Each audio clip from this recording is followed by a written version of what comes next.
Salut tout le monde. Il y a probablement peu de gens qui ne seraient pas ravis d'avoir un chat ou un chien comme animal de compagnie, c'est normal.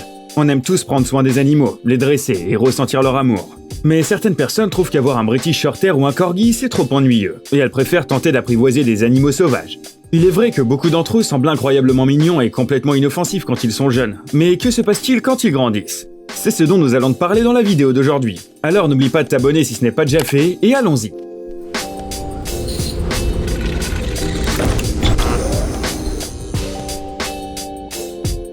Les chauves-souris. On traverse tous parfois des moments difficiles où on se sent accablé, frustré et complètement épuisé. Mais certaines personnes ont moins de chance, et pour elles, cet état devient chronique. Voici l'histoire de Sarah de Sydney en Australie. Elle a eu des crises d'anxiété et de panique si graves qu'à un moment donné, elle n'a pas eu d'autre choix que d'aller à l'hôpital. Elle s'y est sentie un peu mieux, mais comme elle ne voulait pas y passer le reste de sa vie, elle a décidé de chercher des moyens de se rétablir.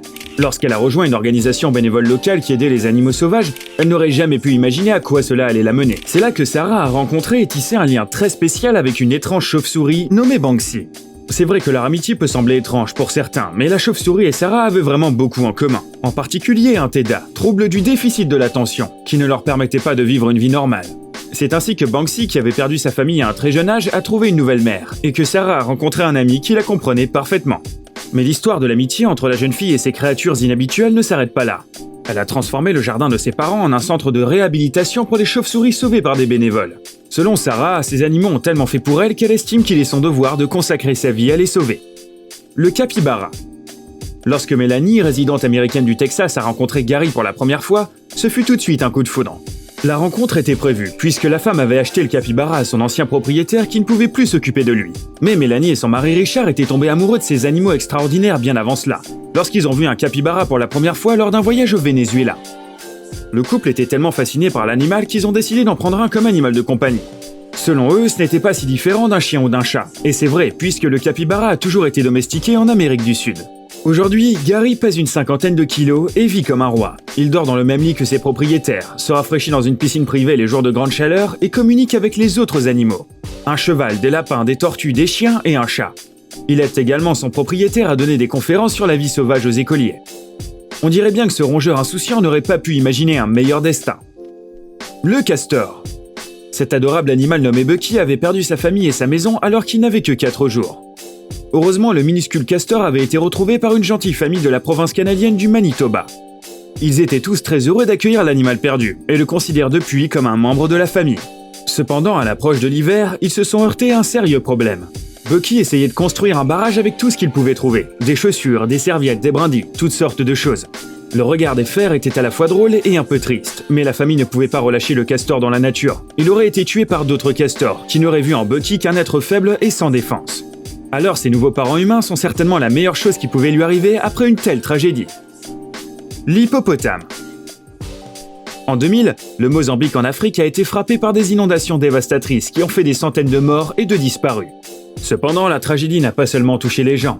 De nombreux animaux se sont eux aussi perdus à jamais. Cette femelle hippopotame appelée Jessica était l'une d'entre elles. Elle s'est retrouvée sans sa mère alors qu'elle n'était qu'un bébé. Le minuscule hippopotame a été retrouvé près d'une rive par un couple, Tony et Shirley Joubert. Elle avait encore le cordon ombilical attaché à elle. Du coup, le couple ne pouvait tout simplement pas abandonner le nouveau-né à son sort. Ils ont donc pris l'hippopotame en charge, l'ont appelée Jessica et ont pris soin d'elle comme si c'était leur enfant. Cela fait maintenant 15 ans que Tony et Shirley ont trouvé le malheureux animal près de chez eux. Cela fait bien longtemps que les parents adoptifs n'essayent plus d'en faire un animal de compagnie. Ils la laissent nager dans la rivière et vivre une vie indépendante. Mais l'hippopotame revient encore tous les jours dans sa famille humaine pour dormir sous le porche à côté du chien, ou pour déjeuner entouré de ses proches. Comment peut-on dire que c'est un animal sauvage ? Le lama. Que s'offrent généralement les jeunes époux à leur mariage? Eh bien, souvent des cadeaux chers comme des bijoux, des gadgets ou des voyages inoubliables. Mais Gary de New York a décidé d'offrir à sa fiancée Katrina un vrai lama vivant, ce dont elle avait toujours rêvé. C'était en 1990, et depuis, le couple a toute une ferme de ces animaux. Ils sont plus de 50 aujourd'hui, et pour passer la journée aux côtés de ces créatures étonnantes, des centaines de touristes de tout le pays et du reste du monde viennent chaque année. L'élevage de lamas est devenu une sorte de commerce pour Gary et Katrina. Mais pour beaucoup de gens, les lamas ne sont que des animaux de compagnie, comme les chats ou les chiens. Selon les données officielles, il y aurait jusqu'à 30 000 propriétaires de ces animaux rien qu'aux États-Unis. Les nourrir n'est pas difficile du tout. Cela ne coûte pas plus cher que d'acheter de la nourriture pour un chien. Le seul problème, c'est d'avoir suffisamment d'espace, parce que les lamas adorent marcher et fourrer leur nez partout. L'alligator. Ce n'est pas courant d'avoir un lama comme animal de compagnie, mais pas extrême. Mais avoir un énorme reptile prédateur qui dans la nature peut mettre en pièces un humain adulte, c'est autre chose. Mary Thorne, une résidente de Floride aux États-Unis, vit chaque jour aux côtés d'un tel animal de compagnie. Elle mange, dort et se promène aux côtés de son alligator Rambo. L'histoire de l'amitié entre cette femme et le reptile a commencé il y a plus de 10 ans, lorsque Mary a sauvé un bébé alligator d'une mort certaine. Depuis lors, Rambo a pris au moins quelques dizaines de kilos, mais il est devenu un prédateur à part entière. Mais sa propriétaire ne s'en soucie pas du tout. À la maison, Rambo joue avec les chiens de Mary, ouvre le réfrigérateur tout seul à la recherche de nourriture et regarde même des émissions de télévision avec sa maman. En plus, ils ont même une petite entreprise commune dont ils envoient les bénéfices à des œuvres de charité. Ils se produisent lors de divers événements et posent pour des photos sur des véhicules comme des buggy ou des motos. Le kangourou. L'un des sanctuaires de kangourous les plus célèbres d'Australie est situé à Alice Springs. Il a été fondé par un expert de la faune sauvage, Chris Barnes, qui a sauvé de nombreux animaux sur son continent natal.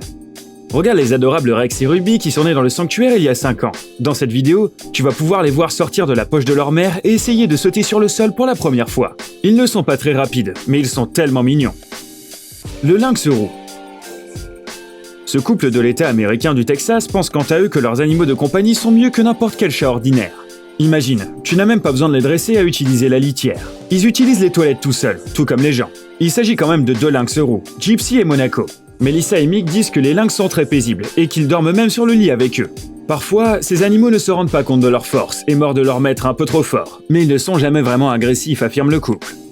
Les lynx ne sont nourris qu'une fois par jour, mais tout gourmet en virait leur régime alimentaire. Ils se composent de poulet, de steak, de crevettes, de saumon, de porc et d'abats. Ils préfèrent les toilettes aux litières, car ils ont l'habitude de faire leurs besoins dans des réservoirs naturels pour éviter de laisser une odeur. Le pilosa. Savais-tu que les fourmiliers et les paresseux faisaient partie de la même famille? Tu le saurais si tu avais regardé nos vidéos précédentes. Il se trouve que certaines personnes en ont même fait leur animaux de compagnie. Il n'y a pas à avoir peur des fourmiliers à partir du moment où ceux-ci sont bien entraînés. Malgré leurs griffes acérées, ce sont des gentilles petites bêtes et aiment jouer et vivre avec la plupart des humains. Regardez la charmante petite Antoinette. Elle paraît tellement innocente. Et c'est encore plus facile avec les paresseux car ils passent leur journée à dormir. Le galago. Les singes de ce genre sont connus pour leur charmante allure, mais encore plus pour leur incroyable façon de se déplacer. Regardez à quelle vitesse ils sautent, on dirait des balles rebondissantes. D'ailleurs, les galagos sont les primates les plus nombreux d'Afrique. Ils ressemblent beaucoup aux lémuriens, mais leur lien de parenté n'a pas été prouvé scientifiquement. Mais ce n'est pas bien grave, car ils sont si mignons qu'on ne peut pas s'empêcher de les regarder avec admiration. Allez, avoue que toi aussi tu aimerais en avoir un rien que pour toi. Le lézard. Voici MacGyver, un teigu rouge d'Argentine vivant en Californie qui est devenu une véritable star des réseaux sociaux. Il a plus de 200 000 abonnés rien que sur Instagram, et pour cause, MacGyver est un lézard très original. Malgré son apparence pour le moins menaçante, il adore faire des câlins à sa maîtresse, dormir à ses pieds, et refuse même de la laisser travailler, comme beaucoup d'autres animaux de compagnie. Il aime aussi beaucoup prendre un bain, regarder la télévision et rencontrer de nouvelles personnes. Franchement, on ne peut pas faire mieux comme compagnon. Ça ne te dirait pas de l'adopter plutôt qu'un chien? Ou sinon, pourquoi pas prendre les deux? L'échidné. As-tu déjà vu à quoi ressemble un bébé échidné? Difficile à croire que c'est bien un animal et pas une peluche tellement il est mignon. Ce nourrisson a été découvert par des résidents sur leur balcon dans la ville de Sydney, et il était dans un très mauvais état. La pauvre bête a été attaquée par des oiseaux, puis est tombée de son nid sur le balcon. Les vétérinaires ont dû consacrer de gros efforts pour la soigner, puis la relâcher dans la nature. Heureusement qu'il y a encore des propriétaires bienveillants et affectueux pour soigner ces pauvres petites bêtes, sinon elles ne survivraient pas sans eux.